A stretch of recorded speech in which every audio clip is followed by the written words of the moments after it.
Hello and welcome to the Left Wing Podcast. Will Slattery here. I'm delighted to be joined in studio by Luke Fitzgerald and on the line by Jonathan Bradley of the Belfast Telegraph. The Champions Cup pool stages are done and dusted and the path into the knockout stages has been set, so we have plenty to get into tonight. Also, the Six Nations launch was earlier this week, with that coming into view next week. Obviously, that big game in Marseille on Friday week, Ireland versus France. So plenty to discuss tonight. But since it's Jonathan Bradley we have on, we're going to have to start with Ulster, Jonathan. And I saw your tweet. I think you had some travel issues, like a lot of people coming back from the UK over the weekend. What is the mood like in Belfast as we sit here now after kind of the debacle in Harlequins? I know John Cooney said that fans were very supportive to him after the game at the Twickenham Stoop. But what's the mood, would you say, among supporters? And what do you just think about where the team is at? We had the highs of the win over Leinster on New Year's Day. It seems that was a year ago, not 2 weeks ago.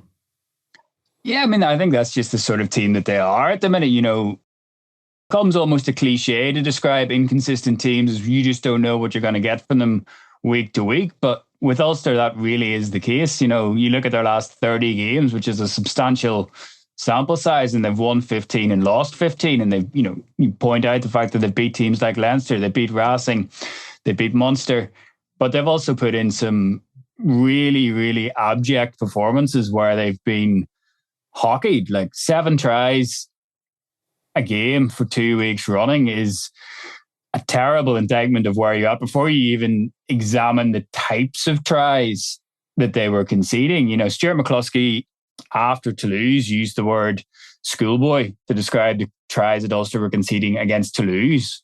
To my mind, the tries that they conceded against Harlequins were so much worse again. Like, if you genuinely saw players switching off, allowing quick lineouts, players switching off for quick taps at any level of rugby, you'd be disappointed, let alone a professional team playing in their biggest game of the season to stay in the Champions Cup. I mean, it really was incredible, some of the scores that they gave up in that Harlequins game. Just, I suppose, you're asking about the mood, and yeah, I saw John Cooney's post on social media, and I think by and large, there is a cohort of Ulster travelling fans that will be at games like that are very supportive, that will really buy into this idea of being a part of the team, sticking with the players through thick and thin.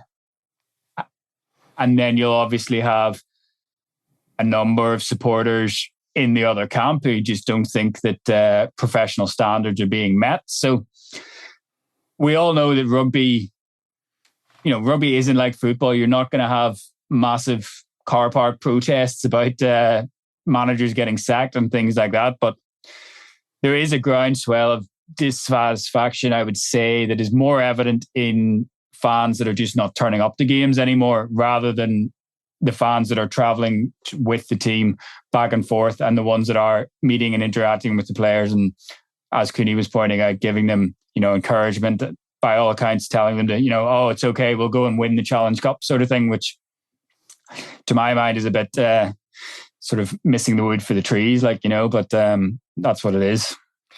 Yeah, look, obviously last week you had a good kind of a cut off Ulster. So I think I set the scene at half time at the weekend. I tweeted at you and I said, I was like, if Luke was tearing his hair out last week, I don't wonder what he's thinking now. But as Jonathan alluded to there, like, if the tries they conceded against Toulouse were secondary school, God, that first half was primary school stuff against Quins. Like, we had Jacob Stockdale misjudging the bounce of a ball, Robert Balakoon, somewhat similar, sliding in, like fumbling at Quins, getting 2 easy tries. The quick line out, Nick David running in from 60 metres untouched. Like you're being generous at primary school. I think it was Montessori at best. Like, I just felt like if you're going over to Harlequins and you're allowing them to play that game, like, if you think about who you're playing at a most basic fundamental level, allowing someone like a Marcus Smith or just some of the dangerous players that they have, that amount of freedom and space to attack you, like quick lineouts, things like that should have been on the radar all week, saying, listen, these are things we are just not going to allow happen during the week, on the weekend against this Harlequins team. And obviously some of the mistakes, they really don't help. They happen from time to time, but they just look careless to me. People just not having urgency in scenarios, and not realising the gravity of certain situations of making a mistake. Like Balcoon looks to me like he's trying to collect that with one hand, not in a real showy way, but it's just a way too casual, you know. And for players that are really, really good, I mean, look, last week I did go on a bit of a rant because you were kind of going to go gloss over. You're going to say, well, look, we're not going to talk about it. We know what happened with Ulster. And I was like, well, no, hang on, we don't. Because, well, for the record, just the reason I wasn't trying to gloss over. We'd gone for like an hour and 10 minutes. So I was like, oh, we're up against the time. I have to cut something from the running order. So just for a little behind the curtain there, that was my thinking. But sorry. Okay, well, that does make sense because I just felt like there's no way we can't cover this. I mean, that you just can't continue to go from a performance like they had in the RDS to these 2 weeks in a row. And we saw it last year as well. Like, I would argue that they're actually quite consistently poor in big games where they need to really show up. That is my feeling about this Ulster team. Just when the expectation levels rise even a little bit, they just seem to disappoint you consistently, you know. So I get Jonathan's point, and if you look at the whole body of work there, you know, you can see an inconsistent team, but I would say they're consistently bad when they really need to turn up. And I think they're way better than they're showing. And that's what's so disappointing about it, you know. And I think, look, there's going to be a cohort of supporters in probably nearly all the provinces that are going to show up and support the team, and so you know, no matter what. But that's probably not the most. It's wrong to say they're not the most important, because clearly they are the heartbeat of all the clubs. But you really, like, where you come under pressure is where that other cohort who are kind of disenchanted and don't see, you know, kind of the basics being performed and don't see the team really fronting up physically. You know, you think of some of the tackling against Toulouse, particularly like at home. You know, those kind of things, that's where you lose a cohort of supporters that are very, very important to you financially. We know there's been a few challenges up in Ulster with that too. So, I don't know. I don't know how you fix it at this stage. I would never call for something kind of drastic in terms of coaching or anything like that. That's not what I think. I don't like doing those things, but they certainly need to have. This is happening too often, and I feel like I've said the players need to have a look at themselves in the mirror too often with this Ulster team. It feels like maybe something bigger has to happen. They certainly need to make a change somewhere, and whether that's adding someone to the coaching staff or whether that's making a bigger change, I don't know. But it can't continue like this. There's too much quality, in my opinion, there for the results to drop off in the big stage like this. And I think, you know, I go on a lot about defence, Will, and it probably drives people mad, and they think it's obviously a boring part of the game. But to me, it's a fundamental, and it's also a real. Really, it gives you a peek behind the mental toughness and even your concentration levels as a team. And I think, you know, the way Ulster have performed the last 2 weeks, that's a sign of way bigger issues behind the scenes to me, rather than just what we're seeing on the pitch. It's not a case of the big, you know, coming to the big game and they're not showing up. There's something wrong about the concentration levels and the commitment levels, and I think they need to get that sorted really quickly. Yeah, and in terms of the consistency element of it, like Jonathan summed it up, over a 30-game sample size, 15 wins, 15 losses. Like, it's not even like 20 losses and 10 wins where you're on the slide. You're literally slap bang in the inconsistent middle of probably, and if you looked at the schedule, it's probably like win-loss a lot of the time as well, which is, I think, immensely frustrating for supporters up there. Jonathan, in terms of like where they go from here, I liked your piece. I think it was today on the Belfast Telegraph about the Challenge Cup, and, you know, whether it can be a positive going forward this season if they go on to win it. You kind of drew comparisons with, like, you know, lesser secondary football tournaments like maybe the Europa League or the League Cup, that, like, you know, is that really worth celebrating massively? Like, but my thought on it is, I'd be interested to get your thoughts on it, is it better for Ulster, say, to like limp into the last 16 and get trounced by Toulouse again, or beaten out the gate by Leinster, and I'd apply this to maybe Connacht as well, or go into the Challenge Cup? And I know it's a secondary competition, of course it is, but there's still good teams in that. And I know you made a good point about, like, have the teams who've won it really kicked on in a meaningful way. But when you haven't won a trophy in so long and you're playing, like, the quality in that tournament, I still think is pretty decent. Like, what do you think about that? Like, I don't know if there's what the value is really in getting to another last 16 and getting beaten out the gate again. I just think the Champions Cup is a yardstick tournament. Like, you know, I talked about the last 30 games, but to Luke's point about this team not showing up in the big games, it's 2 wins in their last 10 Champions Cup games. My worry would be that if you go and win the Challenge Cup by beating, say, for the sake of argument, Montpellier, Clermont, the Sharks, and Sale, it's not inconceivable that Ulster could beat those teams. But does that then generate some sort of feeling of goodwill that there isn't something that needs to change, something fundamental that needs to change about this team and about this setup, because they've won a piece of silverware that realistically they're only able to win because they failed in their first goal of the season, which is to get out of their Champions Cup pool. So I would just worry that it would be viewed as this real positive thing. Like, I led off that column saying that if you were born the day Ulster last won a trophy, you'd be 2 days shy of being able to legally celebrate a Challenge Cup win by buying a pint. That's how long it's been. So like, Ulster aren't in a position to turn their nose up at it.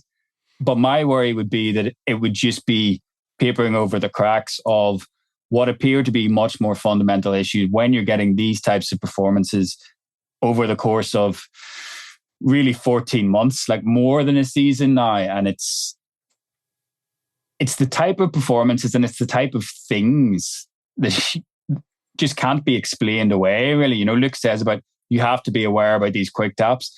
By all accounts, they spent a considerable amount of time looking at this last week in training and then still managed to switch off for it. Like, it's just a really, really bad look for a professional team to be doing some of the things that they've been doing recently. And I think that winning cures all ills in a lot of ways, and especially when it's a fan base that have been so starved of any type of silverware. But I don't see how beating those types of teams, and it's no disrespect, we're talking about like Claremont are a massive team. The Sharks, you look at some of the players they have, regardless of how they're going, like Ulster would have to beat significant teams to do this. But I don't think if they do that and then all of a sudden go back into the Champions Cup and get trounced again a couple of times, like, I don't see that they'll have made any progress from it, I suppose is what I mean. But like what? But like, I agree with what Jonathan's saying. Like, I don't think it will be a case, even if they did win, that there'd be like an open top bus tour around Belfast. I don't think it will be like that. Obviously, it's a Challenge Cup. Like, people know that's not the be all or the top prize on offer. But to go and beat the list of teams Jonathan named would show a level of consistency. It would show a level of performance. They're not Toulouse and Leinster, but they're some of those teams are good size. As you said, the league position, isn't great for some of them this season, but the quality in the squads is definitely there. Is that not more valuable than kind of getting into the last 16 by a bit of luck or squeezing through, and then just getting torn asunder in the last 16, which is almost certainly what would have happened? I think it's more valuable. They shouldn't get torn asunder. Like, I think the big point here is that like what they showed against Leinster a couple of weeks ago, that is something that. The product they put out that day, that is good enough to beat top teams in any competition. I don't care who you are. You just the spirit within the team, the accuracy at times when they needed to, the bit of flair at times when they needed to, the clinical edge that they showed, all the things they had on show that day tell me that they can beat the top teams. So I don't understand why we'd be saying, they shouldn't be, they're not able for Champions. It wasn't a full Leinster team though. I know it was a good Leinster team, but it wasn't a team that played against Leinster. It's away from home. That's like that Leinster team would have been good enough to beat, I'm going to say 90% of the teams in Europe, probably in the Champions Cup actually as well, I think, at home. So to my mind, it's just not good enough, I think, look, let's get off that point, because I think that's fairly clear that they're inconsistent, and I think they have the potential to show a great performance. I don't think it's. I think you're right in that they probably would get a trouncing in the quarterfinals. But it's also wrong for us to be in that mindset about this team, which is the bigger issue here. To go back to your point about the Challenge Cup and whether it serves a purpose, it may well do. I don't know how much of a purpose, but I think you could definitely start showing some consistency there. Does it mean as much if it's against lesser opposition? I don't know about that, and that remains to be seen. I think there probably is some value in them getting a couple of wins on the belt, getting a little bit of confidence, but I still think to Jonathan's point about the barometer being the cup, the Champions Cup, is still right, and this team should be in this. Whether they're not a final team in my mind, but they're definitely a couple of big performances. They have a couple of big performances to get into a semi-final type team. Would be my opinion about Ulster, and that's why I kind of gone so hard in on them. Is that I just would hate to see them slip into that kind of mindset where they think it's okay to be in this competition and there's value because I think it's a bigger organisation than that. Like, I think Ulster, maybe I'm wrong. Maybe it's all moved on from what I think of Ulster, but I don't know. I think if I look individually at the players, I think there's a few players who I think I would have issue with in terms of them being at the very top table, but not that many that they're this far away that they're a Challenge Cup team. Yeah, you know. Now look, you and Jonathan, obviously, I'm in the minority amongst the three of us. I just do think if they went on a run and won it, as I said, I think it would show consistency. They would need a form line to get there, because I think there are decent teams in that tournament. Yeah, no, that's fair. And you know, as I said, is it better than playing one more game in Europe and getting heavily beaten? Because they would have probably been a 4 seed, maybe not. You know, they're in the tournament now, so we'll be interested to see how they approach it. Connacht are in there as well. They're in a similar position. They obviously beat Bristol to get into the Challenge Cup. So yeah, the other way of looking at that, Will, is that it's kind of an opportunity loss. So say they were always going to be, after the start they had, they were probably always going to be, you know, struggling to get a top seeding. So they were always going to be going away for this match against probably against, you know, a better ranked or top quality team in Europe in the Champions Cup, right? But the other way of looking at that is it could have been a moment for them and a big away day win in the Champions Cup. So there's a missed opportunity there in my mind too, you know. So you don't have to go the whole way, but you could definitely take something from a big away day win, if you know what I mean. So there is something in that as well. I can see the consistency is definitely the bigger issue, and maybe this does give them an opportunity to do that against some pretty solid teams. I agree with that point. I'm not going to argue with you too hard on that one. And Jonathan, like at the same time, like supporters would probably like even the hope, even if it was Toulouse away, of even the, you know, the next game isn't until April in the knockout, so like you could just even dream of that day rather than a Challenge Cup campaign. Even if they do end up going on to win it, a lot of supporters would still probably rather roll the dice, even if it's only one knockout game in the Champions Cup. Yeah, I mean, that's the way that I would think, but it does seem to me, just from the people that, you know, I've spoken to over there and since I got back, that most people seem to think that giving the Champions or the Challenge Cup a real crack is better than being in the Champions Cup. Like I just don't agree fundamentally, because I think there is this real possibility to, as I said, paper over cracks. The other thing is that there's every chance that they wouldn't actually win this competition. You know, they were in it 2 or 3 years ago and didn't win it. And like, the fact of the matter is they'd be coming back from 2 weeks in South Africa before that Montpellier last 16 tie. Like, I know Montpellier aren't doing well in the top 14, but they could theoretically be going 2 games in South Africa in the ERC to come back to play most likely 2 games in France. Like, that's going to be a big ask for them to do. And I think one thing that all three of us would be able to agree on is that if you're in the Challenge Cup, it's certainly better to win it than not win it. So yeah, the idea that they're in this competition, so they're going to win it and that'll have a tangible benefit. They still have to go and win it, and they don't look like they're going to do that. You know, I think if you look at across the last 2 weeks, and, you know, you mentioned the Six Nations lunch, you know, Andy Farrell was talking about teams that win moments, you know, win the small moments that make the big moments in the game. Like, we haven't really looked or talked about the fact that Ulster could have been ahead in that game at halftime if they didn't just do disastrous things in the big moments in the game. Like, you know, they had 11 entries into Harlequins 22 and came away with 19 points. Like, that's miserable. And Harlequins didn't have to work for their scores. Ulster were actually in the Harlequins 22 more than Harlequins were in their 22, and they ended up getting an absolute thumping. Like, it's just, they don't look like a team that's going to be capable of being consistent enough to even win the Challenge Cup, I don't think, because you're going to need 4 decent performances, and they will have a clunker in there. Like, that's the team that they are.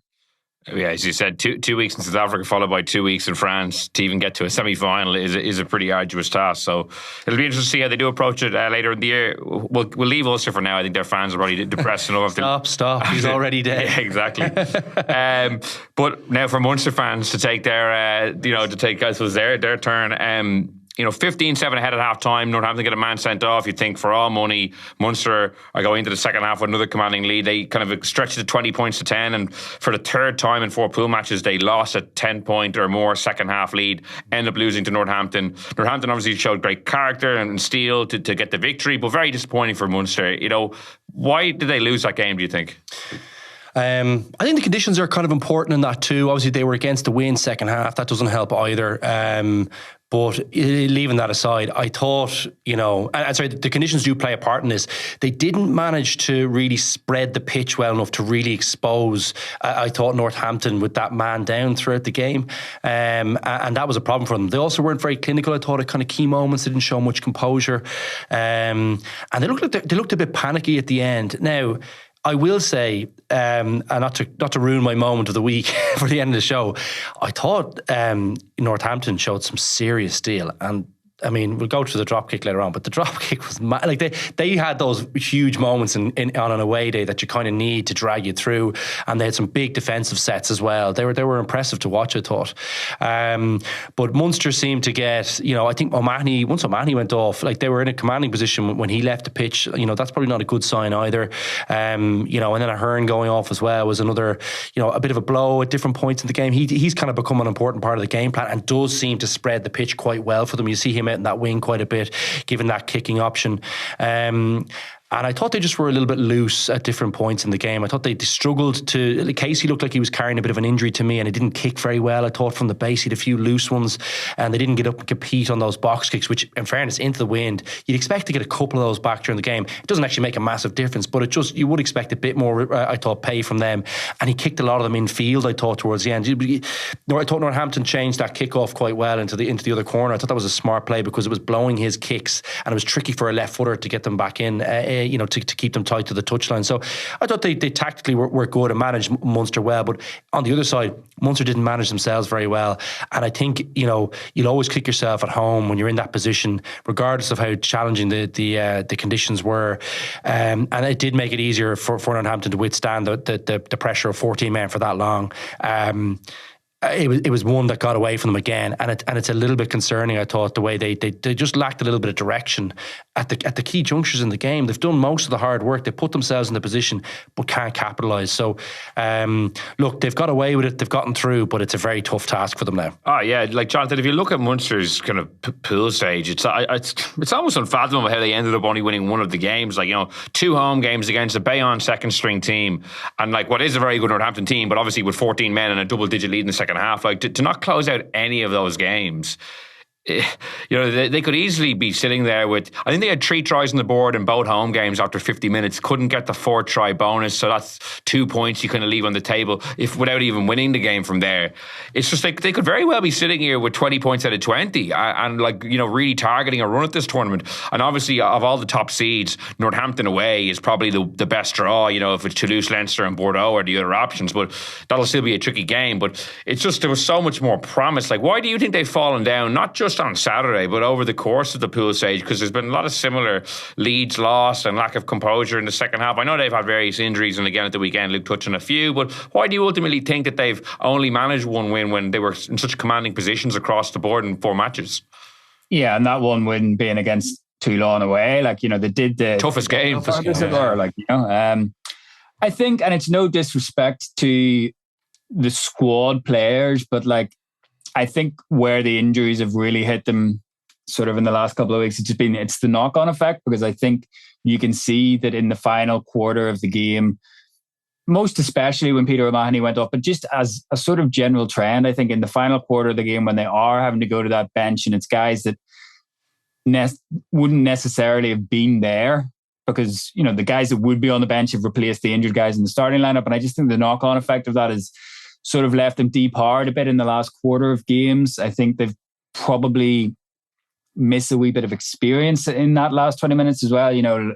Conor Murray just as an example in closing out games. And I think that's really, really important, but it becomes all the more important at this level. Like the margins at this level, at Champions Cup level, are fine. You have to do an awful lot of things well. You can't get into a lead and coast. You really have to see it through all the way to the 80th minute. And I think Munster's pool stage has probably shown that, and that they're just missing that sort of, I suppose you would call it a clinical edge, maybe a ruthless edge. And I think part of that comes down to experience blooding the youngsters into the team. And part of it comes down to, as I said, just lacking that little bit of depth to be able to have the bench that you really need to close out games at this level. And when you think of the injuries are a big a big part of that, I think, Jonathan, aren't they? I mean, you mentioned it there, but you think about the injuries in the row. You know, you've got a Dogbu Klein and you've got Snyman too. You know what I mean? That's a and a Hearn going off. And a Hearn going off as well. Like, they're all power players. Like, probably one or two of them are on the bench for you. Like, you think about the impact that they would have if they have a full deck to play from. So look, they've got through. I think they could beat Northampton over there. Very, very capable of that. They showed what they can do away from home last year. They need bodies back in the pitch. They need Zebo back. That didn't look like a good. He looked upset coming off the pitch, which means it might be kind of a recurrence of maybe a serious one. Maybe I'm jumping the gun on that one. He looked a bit. He didn't look himself. I thought he looked really, like, you know, I'm sure he's really disappointed not to get in that Irish team. You know, he's an emotional guy, plays with that on, you know, when he's happy, he plays better, I think. And I thought he looked like he was just not himself. Maybe he was carrying the injury a little bit earlier as well. Maybe it wasn't 100%, but he had a few sloppy ones for a guy who's been like their go-to guy in the back line, I think, for big moments, but also for a real solidity. Like, he's been a cornerstone for this team in a tough period. So him going off didn't help either in a fairly key position. And that left foot of his would have really helped as well. And obviously he's got the passing ability, which was a little bit off from his usual high standards. But he was a bit of a loss. I thought Crowley wasn't great either. I thought it was very difficult conditions. I feel harsh actually kind of getting stuck in. But I'm not really doing that. He just looked a little bit off. Well, he's starting for Ireland in 2 weeks' time, so I think it's fair to be assessing him with that eye in mind. Like, if Johnny Sexton had that performance, people would have been like, that wasn't a good performance. That was a bit concerning, and it was a little bit concerning. Look, but it is a challenge with that pack. I think you are missing the real power there. You know, and it's you know, he wasn't great in difficult conditions. Now, Northampton were good. I think we have to give them credit. Like, their defence was very, very. I thought they were impressive. They looked like a team who, you know, when I talk about Ulster and you talk about the kind of defensive side of things and the heart and the little bit of know-how and the little bit of cuteness that it takes to kind of be relatively consistent. You know, I think Northampton look like a team who have that to me, and they look tough. They look like they're up for the fight. They're out there on the pitch for each other. They're not kind of making they're not making too many silly mistakes, bar the knee was obviously pretty silly. And I think it was a bit of dirty play, actually, by the way. I know we're going to cover it, but I do think, you know, Northampton look like a tough outfit, and it looks like Dowson's done a really good job with them. So it was pleasing for them to see them do so well, you know. Yeah, Jonathan, I want to touch on the red card, and I'll follow the Connacht one as well from the Bristol Connacht game as well. Josh Caulfield was cleared for that subsequently this afternoon, I think, for the stamp on Finlay Beelum. We'll go to the Northampton one first. So Curtis Langdon, just before half time, people have probably seen it at this stage, kind of looked like accidentally kneed Tom Ahern in the head going down, and then there was a secondary knee motion to the face. He got a red card. The referee said that they couldn't kind of say for certain that it was, you know, deliberate, but it was definitely reckless. Gave him a red card. Did you think it was the right call? I did think it was the right call, and I thought it was really interesting to hear the referee say that in light of what we'd seen the night before with Connacht, because all this talk about intent, and yes, you can make a guess at it, but the fact of the matter is we can never, with 100% accuracy, judge intent. So intent, to me, can't really come into it. So it's sorry, we're trying not to interrupt each other on the pod, but can I ask you just a quick one, on the intent thing, Jonathan? Do you think it's a natural motion? That was one thing I would ask. I would maybe counter, or just like to get your thoughts on. The first knee, I completely agree. But do you think moving the second knee into that position is a natural movement? Because I think that comes into it. If you know what I mean. If it's not natural, I think then there is a bit of intent there. Yeah, and I think that absolutely has to play into it in terms of, is it a natural movement, and how much care did you take over that move? And then again, that comes into the Connacht one as well. So for me, it's not even about whether you mean it or not. It's just, did you do something without giving due consideration to the opponent? Was there a level of recklessness there, or a level of carelessness there about what you did, regardless of whether you meant it or not? And in both cases, I think you can say that there was, regardless of the intent. But I think both of those incidents coming within 24 hours of each other really just showed how difficult it is for referees to say, oh, well, I think he meant this, or I think he didn't mean this, because you could have argued the case either way, or both players could have argued the case either way. And I think that's why you have to get away from saying about intent, you know? But I thought intent had been kind of stripped out of it. Like, I'm just even thinking back as far as, like, you know, Jared Payne and against Saracens, Jonathan, I'm sure you well remember that one back in the day. Like, people don't like, you know, do people think he went out to deliberately flip Alex Good, I think it was, onto his head? Like, no, but then, but like say, no, sorry, I'm not talking. I'm thinking that's a bad example. So no, but what do you mean? I think that that is reckless. You were going. No, but I'm saying it's reckless, and he deserved a red card. No, but that's so whether you. But my point is whether you mean to do it or not, you still like. So Josh Caulfield the other night. He didn't probably mean to stamp on Philly Liam's face, but he took a huge step into the air and planted his foot hard down, and it caught Finlay Bealham in the face. So I think it is a red card. Finlay Bealham moves into that was a really unlucky one. Unlucky, yes. It was really unlucky because if you look at the way Finlay Bealham's body moves just after it, so he's obviously going to try and hurdle him to get his. So you're obviously, the technique in rucking and in tackling is to try and get that first foot, that plant foot, as close to the contact as possible, so you can drive from that position and exert more force through a longer position. Because if your feet are further back, there's only so far you can go without going off your feet. So you're trying to get the foot as close as possible and as low as possible, so you can drive further through the ruck. Same thing for a tackle applies. And I could see exactly what he was trying to do. And if you see what happened, Bealham has a late movement to me that actually moves his head. It's only slight, but it moves it slightly back towards it. Now, I think it was right that it was a red card, only because he's not far enough away from Bealham making. You need to make sure you're further away from Bealham's body or from his head there. That it's definitely that you're 90% or 95% sure that a movement from him or a small movement from him, you're not going to be standing on his head. I think it is a little bit careless. It's a small movement. It is a small movement. That's why should he have a more I think maybe, but that's a real marginal one for me. I don't think there's any marginal. There's nothing marginal in the Northampton one. I actually think that was a dirty play. I think that if you look at it, like, why would you be moving your other leg into that position? If anything, you should be trying to get back on your feet and get that foot into a position where you're kind of holding it, if you know what I mean. People can't obviously see me here, but I'm on YouTube they can. YouTube, sorry, but I just think that to my mind looked like an opportunistic one. Even though he's not looking, he knows he can see. You can see down there, and I think it was actually a bad shot, to be honest. And I think he deserved the red. I had far more sympathy for the Connacht one. I know Bealham gets it in a bad position, but you could see exactly that was the correct rugby technique to be going in there, getting that to be jumping over that. He just needs to be a little bit more careful with it. So he's unlucky. And I think he was a little bit careless. Only a little bit careless. He's been kind of cleared of it today. And I think it's probably right. I did see a Telegraph journalist pointing out that it just as he's making that step, Cos Singler's leg actually goes backwards. He gets a boot in the face just as he's kind of stepping into the ruck. Yeah. So maybe I don't know if they viewed that as a bit of mitigation there. Like, he got a kick in the face himself, so obviously maybe he was a little off balance or a bit disorientated or what have you. But the question of a 10, I just kind of remember the one, like, you remember when Paul O'Connell went to kick that ball and Dave Carney almost got his head booted clean off his shoulders. But that should have been a red card. But he didn't mean to kick Rob Carney in the head. He wanted to kick a bouncing ball. Not to like someone who I'm unbelievably fond of, but not to dig the that's one of those ones where okay, man and ball. Yeah, man and ball. Like, it's like one of those hurling ones where, they say, like, just whip hard, and like, if there's someone there, that's unfortunate. You know what I mean? That to mine looked like one of those ones where, well, I can kind of get away with this one if he does fall in that position. So I'm not sure. Yeah. I don't know about that. I wish I could. I know what you're trying to get at, but I'm not sure about that one as a good example either, in my opinion. But look, I think at the end of the day, the player safety is it's obviously clearly paramount. And I think, both guys have suffered on this one. And I think subsequently the right decisions have been made. I think, to exonerate the Connacht collision is to my mind, is right, in my opinion. I thought the French referee in the Northampton game did a good job of explaining it as well. I actually think he's a good referee, just in terms of, like, I don't think there was intent, but I do think it was reckless, etc. I thought he did a good job. And now Courtney Laws obviously wasn't happy and channeled that into a really good second half performance, to be fair to him. But it was an interesting weekend for the two red cards, just to talk about him.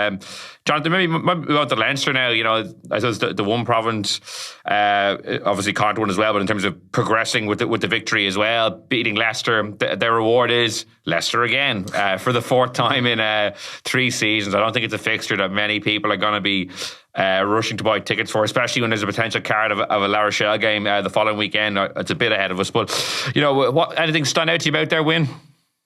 I suppose the main takeaway was just looking at it through a Six Nations lens and seeing, I suppose, the likes of Dan Sheehan and really, I suppose, Joe McCarthy. Like, how close is Joe McCarthy going to be to an Ireland start, if not against France, then over the next couple of weeks? I think looking at it, knowing that the Six Nations was right around the corner, I think that was probably what I was looking for, Yeah, Joe McCarthy, I think he has to start against France. I just think he's, especially with the power there, bringing back Paul Willemsen now that Miafu, who would have been very powerful himself, has been ruled out.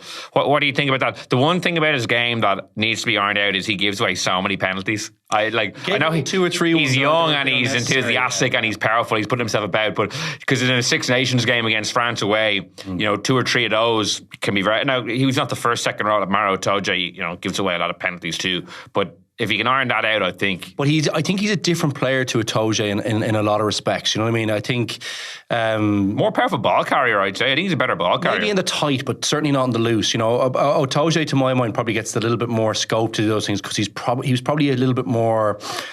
I'm not going to say powerful because it's a different kind of power. Itoje was more in the loose. I know he had lots of good things, around kind of rucks and around mauls and things. He was very, very disruptive. And McCarthy does have those things. Where McCarthy really adds the value is probably in the areas where you don't see him as much. I think his tackling is excellent as well. He looks like a real force in rucks and things. And I think he'll be a big benefit to the Irish scrum if he's in there too. The little bit I know of that, he looks like he's a kind of heavy set guy, and I think he'll get better.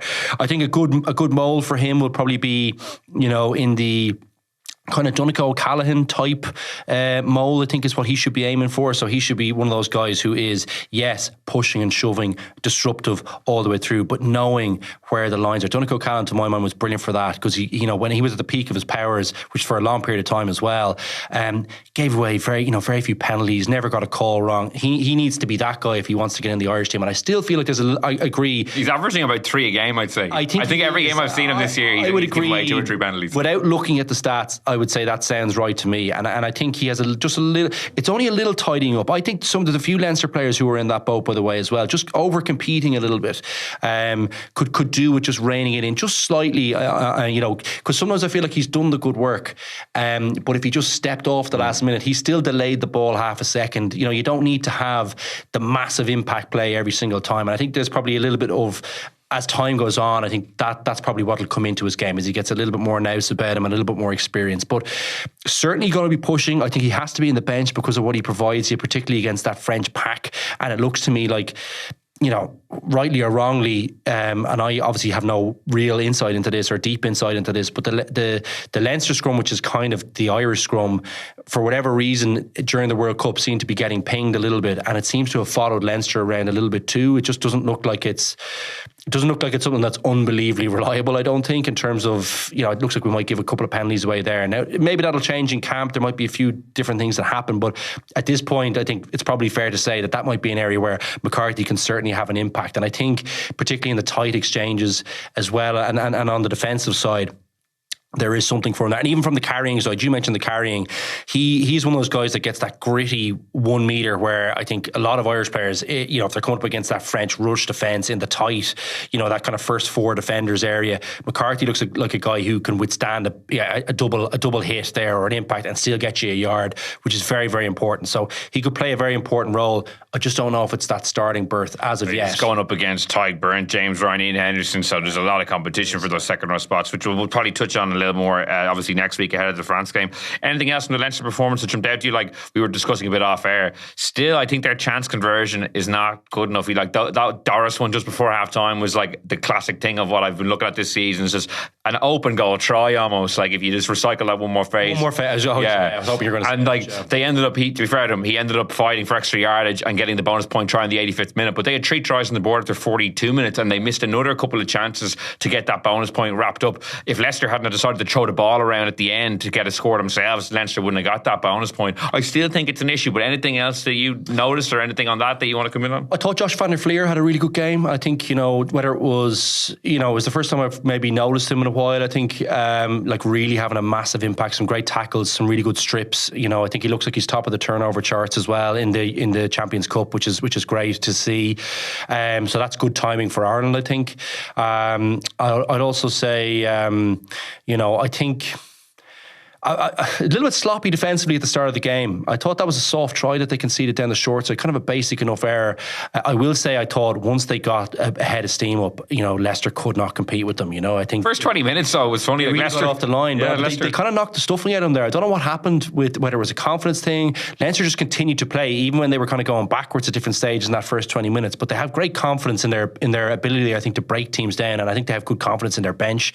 I love how Nina Barr is using that as a real attacking weapon. You can see the kind of the South African thinking coming through. They're like, people are coming off in 50 minutes. What it does allow you to do is really empty the tank for that 50 minutes. And it looks like they're breaking teams a little bit there. Don't think they'll be able to do that against the guys in the top table. Your Toulouses, your La Rochelles will be able to deal with that better. But the rest of the outfits can't compete with them. And you could see that like on 86 minutes. There's very few teams that are able to live with Leinster at that juncture, and yeah, look, Leicester were going for that bonus point as well, obviously, which did tie into the way they were playing kind of loosely. But Leinster did look very, very good. And they kind of had them nearly broken a couple of times before that. So I think it was deserved. I think a little bit wasteful. They could be a little bit more patient, whether it's white line fever, which I think a few of them might have been. But they definitely should be finishing a few more. I said last week on the show, I'm less concerned about that side of the game. I think Leinster still have it. They still have that ability to break teams down, to be clinical and to get tries. And I think that'll get better as the season goes on. What I did like about the performance was the defensive side. There was periods in that kind of middle portion of the game where Leicester had the ball and were just getting pushed back like 20, 30 metres, the line speed. And I thought the tackle accuracy improved. I still feel like against the best teams. I'm just checking, are we up to, how many weeks are we now in the Jack Neenaber countdown clock? 14-week countdown. I don't know. But look, I think they'll continue to get better there. I still think the tackle technique is an issue for them. I think you can, they're still, their feet are still a little bit far away from the body for me, and they're diving at a lot of ones they don't need to dive at. But I could see the start of it coming through in periods in that game, and that was very pleasing. So yeah, look, I think there was lots to be positive about. Thought Lowe looked good, which is great for Ireland too. And it looked like Henshaw had a pretty good game as well. As Ringrose, still a few tackles I wish he'd stick, but he still looked very good at different points too. So a lot of things good from an Irish perspective, and I thought Leinster can be very pleased. Like, that's still a tough place to go and get a win. Yeah, do you know what's funny that I made the joke with Jack Neenaber 14 weeks? I'm pretty sure when I went back and looked at it, the 14-week period is around the quarter-final stage. Could be Leinster La Rochelle. It could be Leinster La Rochelle again, though. Sure, that would be the perfect acid test for Jack Neenaber's 14-week blueprint to see if he can overcome La Rochelle. But speaking of kind of the knockout stages, Jonathan, obviously the bracket has been set now. We have 5 rematches going into the last 16 of pool matches, at least for Munster Northampton and Leinster Leicester. It's kind of the home and away games have been flipped around, so there's some sort of novelty there. But some people kind of saying, it's a flaw in the tournament that we're getting these rematches. Like, what's your view on it? I've actually really enjoyed the pool stages. I thought the 4 weeks of rugby was very entertaining, but it is a little frustrating, especially I suppose the Leinster Leicester one in particular, because we've seen it so many times recently. But some of these things are kind of unavoidable, because they want to incentivize the various seeding, so people keep kind of pushing to the last day. But what are your thoughts on it? I think, I enjoyed the pool stages as a whole, game to game. Like, there were good quality games. I still think the format completely undermines it. Like, to have a round robin where not everybody plays everybody renders having a round robin pointless, really. Like, Ulster's pool was a decent example, not a perfect example, because Ulster didn't really deliver upon it. But like, the fact that everybody else in that pool got to play Cardiff meant that Ulster essentially gave everybody else a 5-point head start. Like, if Ulster had performed better and still went out, then they could have had real complaints over that. So that's one flawed format. And then the fact that if you have 4 teams from each pool going through, then obviously you are going to end up with these repeat fixtures. And some of them, like, anyone who watched like the Stormers against La Rochelle as an example would be excited to watch that game again. So I don't mind that as much. I do think really even just the idea of having a last 16, I understand why they have it. It brings in more money. People enjoy the jeopardy of the knockout rugby, but you are going to end up with, I suppose, games that aren't that appetizing, because the difference between the first, the best couple of teams in Europe and the 16th, 15th, 14th best teams in Europe, to my mind, is quite large. So I think that's as much of an issue as seeing games that we've already seen this season. It's funny, you're right. I actually hadn't considered that. Ulster were completely shafted with that pool because Cardiff were only in there, I think, because the Welsh team had that slot reserved, which is gone from the league now. Yeah, so they didn't even actually qualify. And as you said, they got beaten out the gate in all their matches. So Ulster, as you said, was spotting every team in the pool 5 points, whereas Ulster got a hard draw generally, but when they didn't even get to play that game, it makes it tricky. Like even Leinster had La Rochelle away, and not to have them at home was, they're kind of things you're kind of going, oh, is that right or is that wrong? I always felt like that's a tough break to get. Yeah. As one of the. I always want to know how they decided who got that home fixed. Because obviously that could have been the other way around. Yeah. It's a tricky one. one. The press release said it was a secret algorithm. Did it? Very mysterious, yeah. A secret algorithm. Oh, wow, fancy. Ulster ended up playing the 2 French teams at home and the 2 English teams away, which again sort of goes against logic. You would think it would be one and then the other, but apparently it was an algorithm that took into consideration lots of things, including where you were the week before, domestic schedules, things like that, and it spat out these fixtures. So Ulster were doubly shafted then, I really think, because you ideally you have the 2 French teams at home. But see, they were going to lose to Toulouse anyway. So by playing them away, no, I'm telling you, by playing them away, it means you get one of the English teams at home who you might have a better chance of beating. That's how, if I was, hand picking an Ulster draw, the first thing I saw when I saw they had Toulouse at home was like, oh, you don't want to waste one of your fixtures on a team you're probably not going to beat anyway. Now that's a defeatist attitude. But I'm not an Ulster player. I'm just saying that from as a kind of a. I'm always thinking you're trying to win every game, but I actually think on reflection you're definitely right. Yeah, well, you'd rather have had. I think it simultaneously made it more likely that they could have won all 4 games, but also lose all 4 games, and obviously they skewed more towards the latter, Yeah, it's funny. I actually the secret algorithm is intriguing me now. I'd love to meet the secret algorithm. I thought it was just a flip of a coin. Yeah, that's the secret algorithm. One thing I want to touch on before we finish up with our moment of the week: Joe Schmidt, Australia. We had touched on it a couple of weeks ago. A Rudd about the prospect of that coming into play. It's now been nailed on. He signed up into the Lions tour with, I think, maybe a possibility of extending that further, depending on how it goes. I'm really excited. I must say, I think it's a great appointment. Australian rugby's crying out for someone like him. I know we touched on it already about what he might do, but what do you think? Having been coached by him, what he can do. I thought they should have had him in before Eddie Jones. I've said that for a long time because I thought he wasn't feeling the love with New Zealand at all. But clearly they figured that out at the end, that he was going to be something that was going to be a value add to the setup there, and he had a big impact at the World Cup for them. So, I think it's a brilliant appointment. I think everything about him is exactly what Australia need. They should have signed him up for a longer deal, if you ask me. I think his love for the grassroots of the game as well will be important. Like, Australia is obviously a bigger country slightly than Ireland, but he was able to travel down to AIL games and all that kind of stuff. He will do that in his free time just because he loves rugby.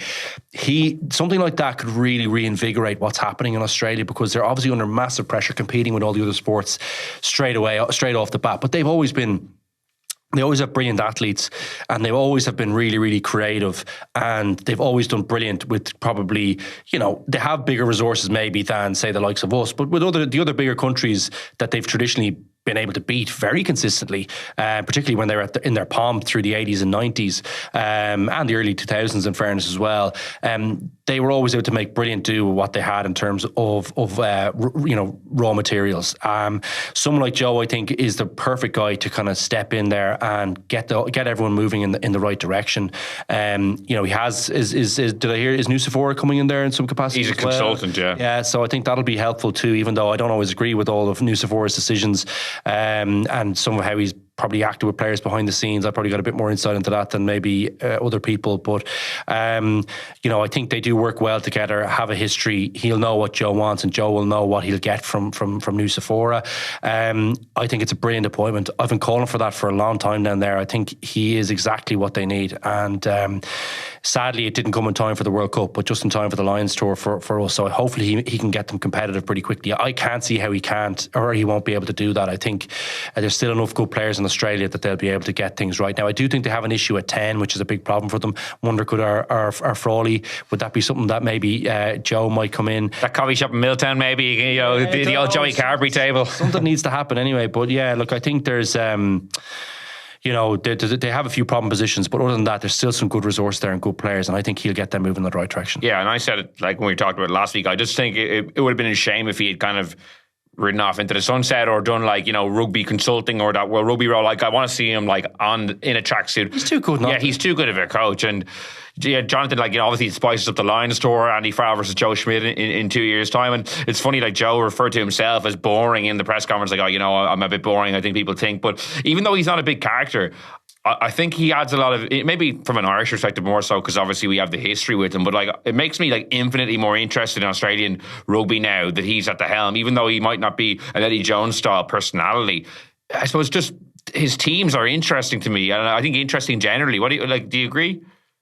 No, 100%. Like I do think the idea of Joe not being interesting has been cultivated by nobody more so than Joe himself. Like Joe wants to appear boring and has gone to some lengths to present himself as boring when I don't think that he actually is at all.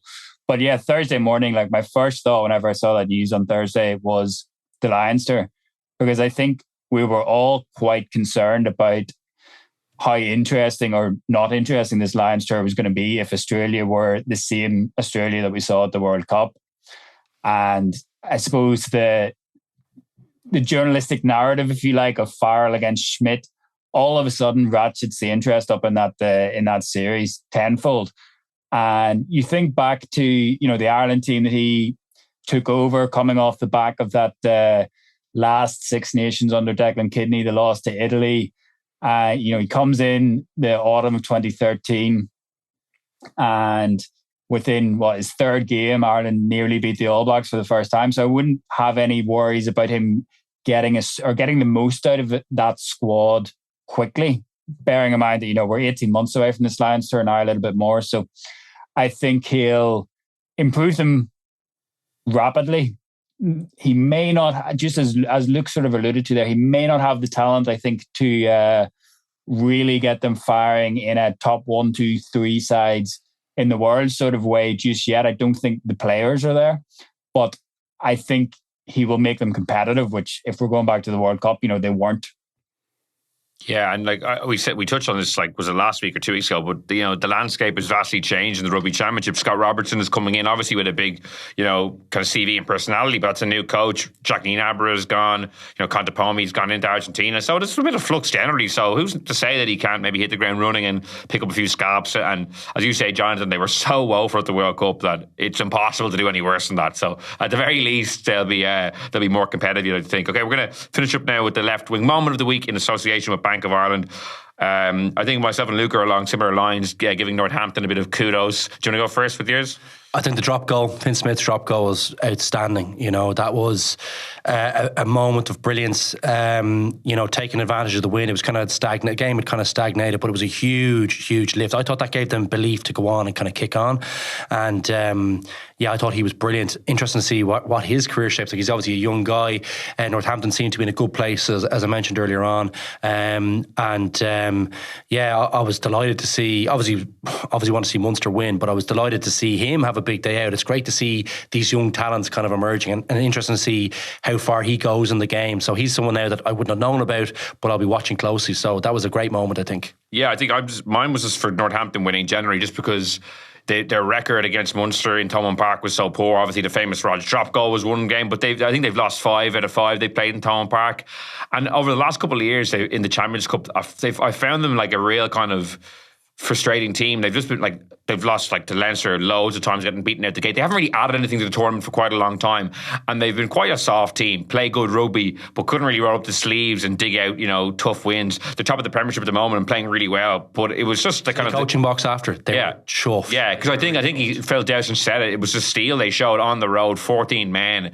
Like, for me, that's much more impressive than beating Exeter 42-36 3 weeks ago in a 15 try basketball game. This was like, I think they scored 2 tries. One was from a maul, one was from a snipe, and then they kicked their goals. It was a kind of an old school kind of victory Courtney Laws was fantastic. So I just thought, for them to kind of get that win, I think they lost home and away to Munster last year. So getting that win, and obviously they'll play them again in the last 16, which will be interesting. Jonathan, I'll give you the last word. What was your moment of the week?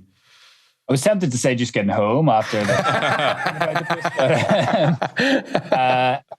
the Thomas Ramos. So to lose a second try, the Jack Willis turnover, the DuPont grubber through, and then the Thomas Ramos chip ahead. the commentators weren't really giving it enough love. We're sort of saying very lucky bounce. For him to execute that chip over the top of the last defender, I thought was an incredible piece of skill. And from a player in Ramos who's been playing out of position really since Entamac's been injured, but the link between him and Dupont at 9 and 10 for Toulouse has been probably just across the whole pool stages, not just in that Bath game, for me, has been one of the real highlights of the last, I suppose, 6 weeks, really. Yeah, Thomas Ramos he's become one of the best players in the world. Obviously, he's been playing for quite a long time now, but the last 2 years or so, he's just been lights out. He's been so good. Jeez, sorry, got so excited. I think the kicking is what impresses me most with him. Off the deck, he looks like so solid. He looks like he's never going to miss one. But to be able to switch between 15 and 10 like that pretty seamlessly in big games. He's a great player. Yeah, great player. Really, really good to see that. Just when you see a guy being able to play multiple positions at the top level, it tells you he's a footballer. Yeah, it was actually good to see Dupont playing so well at the weekend and knowing that he will not be there in 2 weeks' time. Now, I know Maxime Luciu has been playing pretty well for Bordeaux, and himself and Jalabert will likely be the halfback pairings, but yeah, that was one positive for the weekend. But for now, I'd like to thank Luke and Jonathan for joining me on this week's episode of Left Wing Podcast. We will be back next week with plenty of podcasts looking ahead to the opening Six Nations game against France. Until then, you can subscribe to us on Spotify, Apple Podcasts, or listen on independent.ie. So until next time, thanks for listening and goodbye.